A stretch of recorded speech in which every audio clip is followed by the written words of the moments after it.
Hey guys, Mike here from Sell Your Service, and I am super happy to be joined by Nathalie Lussier from AccessAlly. Nathalie, how you doing? I'm great. Thanks so much for having me. I'm excited too. Yeah, me too. Well, we were talking a little bit before the call. I use AccessAlly. So what I wanted to talk about today was, as funnel builders, selling membership and course systems and platforms to our customers. Some people might call them membership funnels. Others might call them membership platforms. Hopefully we'll try and uncover some of the wording there. Let's jump into it. When it comes to a tool like AccessAlly, what is it that we're actually able to sell to customers, and how do we go about doing that using a tool like AccessAlly? Yeah, so I think when it comes to selling, an idea to a client, I think that the more you can paint the picture of the different revenue streams they might be getting as they have it set up, the better. So a lot of times people, maybe they want the revenue, but they're a little bit shy with, how much self-promotion they're going to have to be doing through their funnel. So one of the things we like to talk about is what we call the login opt-in strategy. So somebody basically opts in for something free, the usual kind of freebie thing that you would do in a funnel. But then you also create a login to a membership site area that's free, that gives them some content to kind of get to warm them up a little bit. And then you also showcase what else is available that is paid inside the membership site. So it kind of naturally upsells people once they've kind of taken that first step. And I found that different clients prefer that approach because it doesn't feel as like in your face kind of super marketing. And it also really kind of connects with our psychology of like, oh, wow, I have access to this free thing, but there's all these paid things. Let me check it out. Let me see what it's all about. And you're quite heavy with that, particularly giving away you even recommend a free course, right? And you found that increases sales and conversions? It does. So depending on what your business model is, if you sell courses, it makes sense to give people a taste of your courses by giving a free chapter or like a free, like maybe a whole mini course that you give away. And we tested this by doing a free challenge way back in the day, and we've learned a lot. We kind of gave too much in our challenge because it was a little bit too long. But if you keep it short, if you keep it consumable, then people will be ready for the next step. They'll be ready to upgrade to a paid product or a paid course. So when I'm talking to my customers, then, everyone with a website, their biggest thing, in my opinion, is traffic. And I'm constantly like, you don't want to worry about traffic, and I've got my methods of sort of saying, here's why you don't want to worry about traffic. What is it that you kind of pitch to customers or sell to customers with kind of a feature like that? Like, why are they going to suddenly want to buy that? Yeah, so there's a couple of things when it comes to traffic. So, with the challenge example, the free course example that I just shared, is that you can actually build in social sharing within that. So if somebody gets something for free, they get a lot of value, they might share it on social media with their friends, and that kind of builds the traffic in for you. And we've actually found that about 20% of like tracked traffic came from people sharing it on social media through our site. So that's 20% that's tracked. There's also people who talk about it. There's people who maybe didn't click the link and maybe shared it some other way. So I think it's even higher than that. But that kind of, to me, takes care of part of the traffic. If you make something that's really great, obviously if people like it, they're going to tell their friends about it. So that's kind of part of it. And then also, once you kind of have that wheel turning, you've got people going through it, people upgrading, people having a great experience. I think it just becomes easier to then reinvest if you want to do paid ads or do other things. It kind of gives you that flexibility to invest to growing that funnel, if that makes sense. Yeah, that had never occurred to me. That's such a good point. When they're inside that system and if they're already beginning to generate traffic, then it actually makes more sense. You actually get a greater return on ad revenue. Exactly. So when we were running ads for this challenge, we were actually spending a certain amount, but getting like 2 or 3 opt-ins for the price that we were kind of calculating, right? Yeah. That's, again, see, this is why I like doing the podcast, because essentially I get free consultation. That's that makes a lot of sense. So we've managed to get them hooked on the idea of increasing their ROI and especially AdSense, their ad spend, the return on ad spend. When they do, because I kind of want to go over a few of the different areas of AccessAlly because we found it massively beneficial, but I wanted to see what the founder and the kind of the head of the company says about like creating these revenue streams. What else have you found that customers are concerned with or want before using AccessAlly to kind of help grow their business? Yeah, so there's a lot of things when you're, putting out your shingle and you're starting to offer, whether it's a paid course or a product or something online. And a lot of it comes down to, okay, I'm putting this out there. What if people don't buy? And so one of the things that comes up for us a lot is we see people sign up or like click the buy button, but then they don't complete their transaction. Yeah. So with AccessAlly, we've built the abandoned cart functionality. So if somebody starts their order, you can actually keep their name and email and follow up with them and ask, hey, were there technical issues? Did you change your mind? Did you just get busy? Come on back and finish your order. And we've actually found that there's a couple different things you can do there. You can offer either a discount or a bonus or something to kind of get them off the fence, because usually if they click the buy button, it's because they're interested. It's not because they don't care, right? So you're kind of just giving them that little extra incentive to kind of complete their order. And then once they're in, you kind of like, you've kind of built this amazing funnel that doesn't leak. I think that's the biggest thing is, leaky funnels are not so good, right? And again, it's about closing the loop between the missed opportunities. And I'm often saying it's not necessarily people saying no forever. It's just they're saying no, like right that second, because we're kind of monkey brained animals running around most of the time. We get distracted. Like I said, the ability to just close back on people who are already making those sales. And for me personally, that's where I like to start. I like to kind of close current customers. And there is the cart abandonment feature, but it integrates with the CRM. Is that right? That's right. Yep. So it'll integrate with whatever CRM you're using in conjunction with AccessAlly. So right now we integrate with ActiveCampaign, ConvertKit, Drip, Infusionsoft, and Ontraport. So you can do all kinds of follow-up and automation. You can kind of, check their progress, see if they've actually opened those emails, and you can really kind of get smarter about how you do that follow-up automation. Yeah. And again, it's, when you position this to customers, and they always think they need more traffic. And I'm like, let's look at who's almost buying, because you've got them, right? They're so close to buying, and you find that customers go, well, yeah, okay, let's see if we can convert them. And if you have cart abandonment built in, and there's a couple of ways of doing it, particularly in AccessAlly, you're just trying to, you've already bought them as a customer, so you might as well close that gap, right? Absolutely. Yeah. We've seen stats. Obviously, it really depends on your product and offer and stuff, but as high as like 43% recapture rates for people who have abandoned cart, and you have them on your email list then, so you can kind of close that loop. And that's huge because, like you said, you already spent the money to acquire them or to kind of get in front of them in the first place. They already kind of raised their hand. So it's not like they're not interested at all.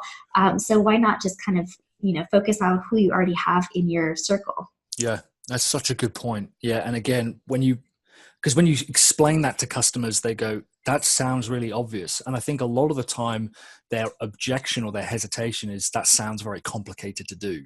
Mm-hmm. Yes. And it could be, right? So depending on which system you're trying to set up, it could be, but with AccessAlly, it's built in with the order forms. So it's really just like part of the process.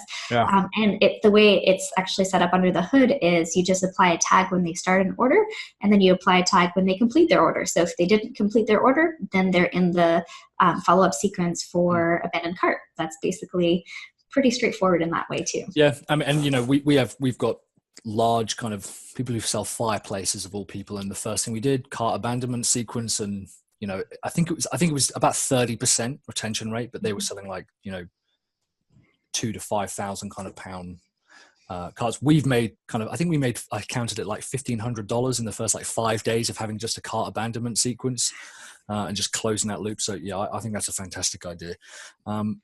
So after, let's say we've closed that part of the journey, what do we work on next? What do our customers want to see next? What are they going to buy from us as funnel builders next? Yeah, so there's a couple of different ways to think about it, right? So you could think about maybe they have like maybe a basic funnel and you're coming in to optimize it or to improve the efficiency of it. So maybe you would think about adding order bumps or doing upsells or downsells. Mm-hmm. So there's different things that you could kind of come in and improve on if they have something that's kind of working, or kind of has a good flow to it. Yep. So I would start to think about that too. So again, with AccessAlly, you can add order bumps to your order forms. And so if someone's not sure order bump versus upsell, it basically just means on the order form, if before they click the buy now button and the complete your order, you can basically add an extra upsell right there that basically says, yes, I want to add this to my cart, or yes, I want to add this additional X, Y, and Z or additional service. And the upsell would be after they've already purchased and given you your credit card. They don't need to re-enter their card for it to charge another amount and for them to get additional content or additional products. So and again, this is another area of closing the loop and capitalizing on what you've got. People are really concerned with new leads, new customers, new traffic, but actually there's a huge amount you can do with what's currently happening. Yeah, I mean, we've got 3 options here already. Yes. So again, I'm gonna play I'll say dumb because I can't think of another word off the top of my head. A dumb customer. You've got AccessAlly. Why do I want upsells? Why do I want order bumps? Because I think it's very obvious when we're the funnel builders, like why, but I don't know what the hell that is. I don't know what the advantage is. Is it complicated? Is it more expensive? Take me through convincing me. Yeah, absolutely. So, it comes built into the, essentials of AccessAlly, so it doesn't cost any more to have those set up. And usually the way it works is, if you think about it, I think it's like 20%, the 80-20 rule, 20% of people will take you up on a more expensive offer or on a higher price package or kind of additional products. So it's one of those, it kind of makes sense to have it. I like using the Starbucks story where most people come in and buy a coffee, but some people buy $20,000 coffee maker from Starbucks. Yeah. So, you want to have that higher priced option. Just because that can just be that 20% that makes a huge difference to your bottom line. And then, when you want to actually look at the numbers too, it gives you that higher return on investment on what you're already doing. So then you could come back and invest more in ad spend or invest more in outreach or other things that you're doing to kind of bring more traffic and more people into the funnel. But then you're just more profitable, right? It just makes sense. And then you're also offering more value to your clients. So there always are going to be people who are like, okay, but I just bought this, but can I go a little further? Can I have more? Can I have more access or more X, Y, and Z? So that's kind of one way to think about it for sure. Yeah, definitely. And when we talk to this with customers, I think their big objection is they think, I think that's going to put people off. I don't want to have these continuous sales. We found an order bump actually increases original orders. Just having the option there, for some reason, people think, okay, well, I definitely need to go ahead and have this. But because you're making the offer there and there, it's like, look, I want to give you something awesome. If you're whatever your course is, it's kind of obvious to think that some people are always going to want more of that. Like they don't want to just get that end result. They want 2 of that result or 3 of them, 4. And that's what you're offering. Absolutely. And actually, just to go back to our example of the free content. So if you do have a free course, what we've actually done with our challenge was we had a fast track option that people could pay to unlock the whole course immediately instead of dripping it. Yeah. So, you could drip the content and just, everybody gets the free dripped content over time. But what we did is we actually didn't come up with this. People asked us if they could pay to have it faster. So, that was really just another idea of like, okay, let's listen to our people. They're telling us they want to pay to have this right now. Yeah. So let's just make that happen. That's so, I've been doing this a long time, and that is such an obvious thing that we should do. What a great idea. I'm devastated I hadn't ever seen that or thought of that before. We're done. The interview, that's like the shortest interview in history.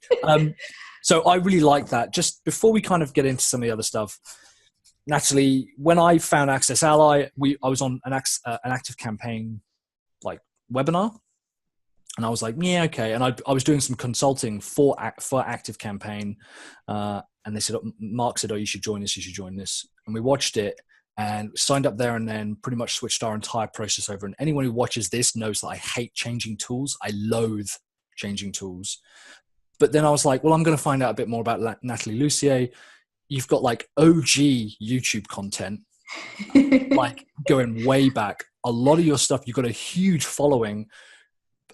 And yet I kind of feel like you don't really have a huge amount of the recognition that you deserve. I see a lot more of your ads now. Who's Nathalie Lussier? Who's AccessAlly? Like, where have you come from to get all of this? Great question. Yeah. So, I started making websites when I was 12. So really Wow. going back Right. a long time. And then I ended up, getting a degree in software engineering. I worked as an intern in Silicon Valley and on Wall Street. And then when I graduated, I was like, you know what? I don't want to do this. So I started my first business, and it was actually in the health space because I was really passionate about, healthy eating. And I kind of just taught myself everything about the online marketing world and just kind of was my testing business, if you will. And then it just kind of came full circle, and I realized, okay, I have this tech skill, I have this marketing know-how now. So why don't I just, start building the tools that I wish I had when I was getting started? And so we built software for list building. So we have a pop-up plugin called Pop-up Ally. Yep. That was our first kind of, again, test plugin where like it's a little bit smaller. I think we can manage, supporting that and see how it goes. And then AccessAlly was really kind of the tool we knew we were going to build from the beginning. And we actually built it first, but we knew that it would be a bigger thing to support. So we actually released it later. But yeah, so we've been growing AccessAlly and for about 5 years now. Yeah. And it's just really taken off a lot in the last couple of years, but it's really like the tool that I wish I had.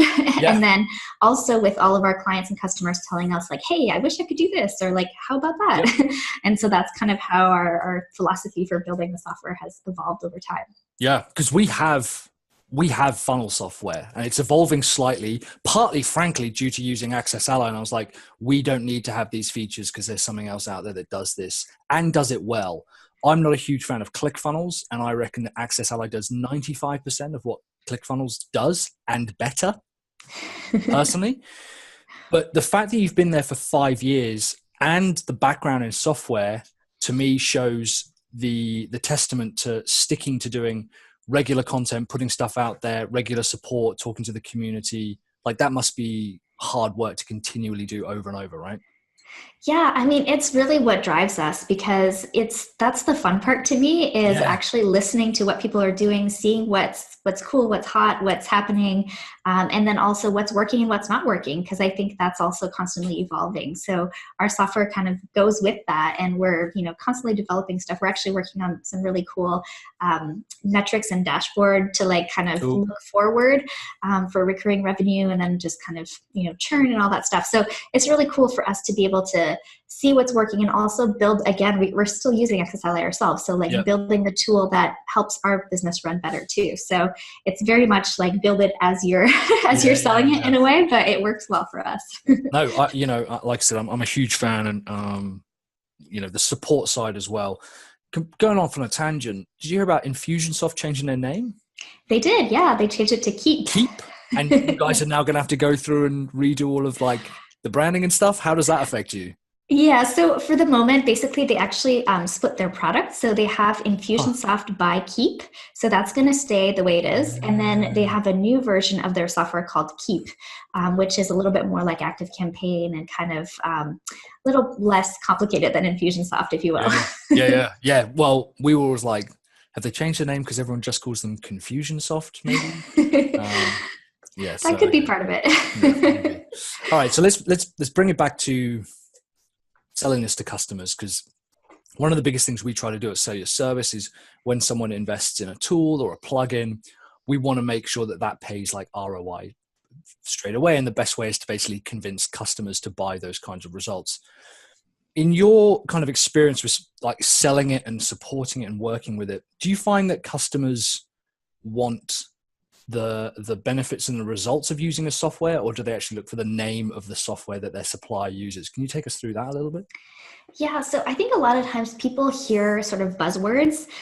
So maybe they'll hear like, I need a landing page builder, or I need like a LMS, like a learning management system, or I need a membership site plugin. So they'll usually kind of start with the category. And then from there, they'll kind of see who else, what are the top tools in that category, and then they'll kind of compare. And what usually happens is they'll just kind of compare on features and say like, okay, I want to be able to do these 5 things. but they don't understand usually what's going on under the hood. And Sure. that's usually the integration piece. So for a lot of people, they don't realize, okay, this might not integrate with my payment processor. This might not integrate with my CRM. And even if it checks the box that it integrates, they might not do the full deep integration of like tagging and passing all the data back. So you can't do as much of the advanced stuff as you might want to be, doing with a funnel, for example. So, kind of like pros and cons in a way for just easy comparison options like that. But then, some people do come for AccessAlly because they've seen a really good looking AccessAlly website. So that happens a lot too. Like they've had a good experience on a website and they're like, oh, this is done in AccessAlly. Like I want that. So that's another reason people come in too. All right. That's good to know. Okay. Yeah. And again, it was kind of seeing a lot of the examples and seeing what other people were doing with it. That was kind of an important part. The biggest thing for me was if someone's already using an LMS or a membership system, and I'll kind of use that term loosely because I think they mean different things.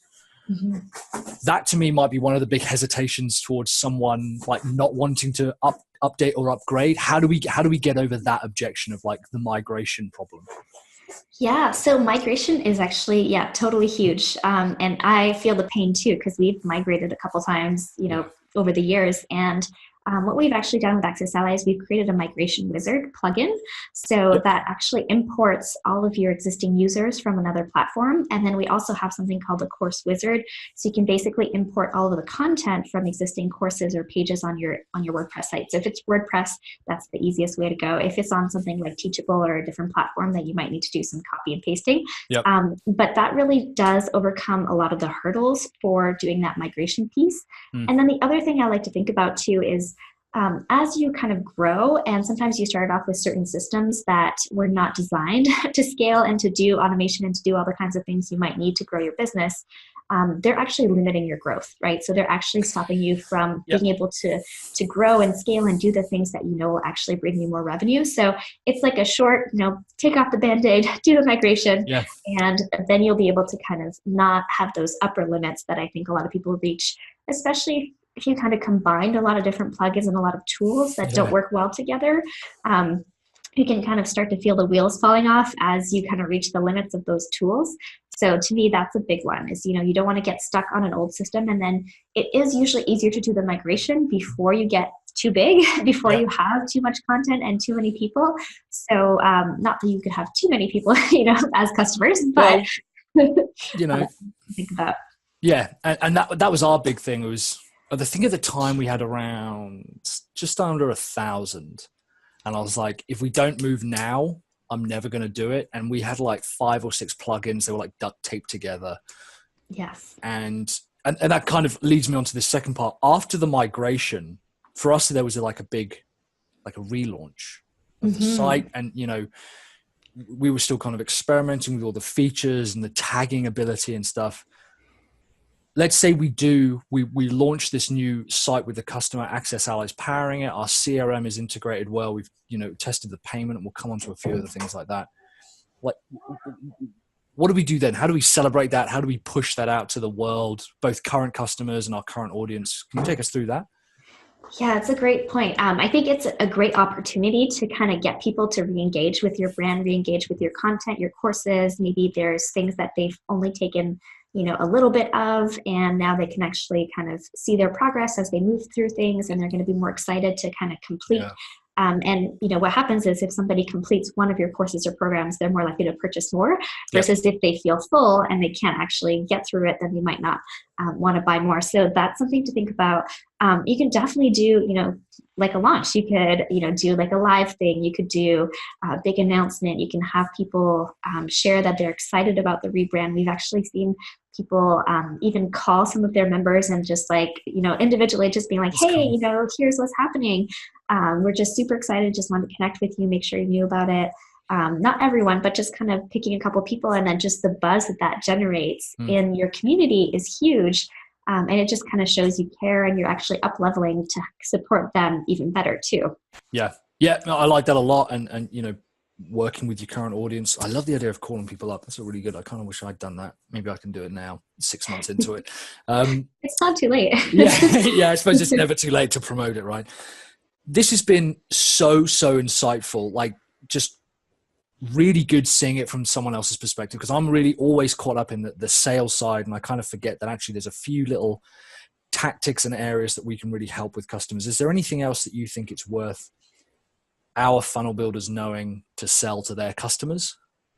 Yeah. So I don't know how much, people ask about this, or kind of Go for it. the sort of like deadline funnel, the sort of like, how do we have an evergreen kind of thing going? So with AccessAlly, we have what we call CRM coupons, but basically what they are is they're individual coupons that get generated based on a certain action. So it could be they click on an email, it could be they log in for the first time, or it could be they haven't logged in for a while, or whatever kind of makes sense for you and your funnel. And then it's a one-time use coupon. It expires in however amount of time you want to give them. So let's say 3 days. And then you can kind of do a mini promotion for each person individually based on their engagement level. And so that's based on what they're doing in AccessAlly or in your CRM. And we've found that to be super valuable. And our own funnel uses it very well. So I really recommend it. You could do a bonus with it. You can do a discount or kind of combo or whatever makes sense. And so it's really cool because even if they share it, it can only be used once. So it is really kind of a real scarcity, if you will. That's really clever. Yeah. And again, that's something we've been looking at. We kind of, with AccessAlly, for what we had at the moment, we were mainly focused on the getting people in. The free course idea and unlocking is genius. Like, I'm going to look into doing that like as fast as possible. But yeah, the deadline funnel side, and people don't have to change CRM, right? That's the biggest. That was one of the biggest draws.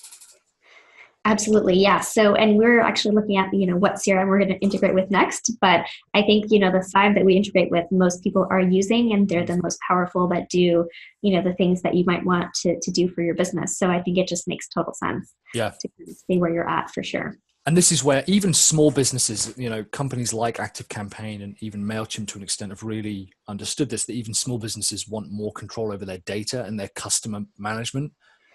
Yeah. And that's becoming a bigger part than just the website now. Absolutely. Yeah. The more you understand your people, the more you see kind of trends and patterns, the better you can serve them, and the better you can actually provide a better experience too, right? So it's a little bit more personalized, a little bit more individual based on, how much they're interacting with you, whether they're interested in certain topics or others. And if you have multiple courses, you can kind of cater to that too.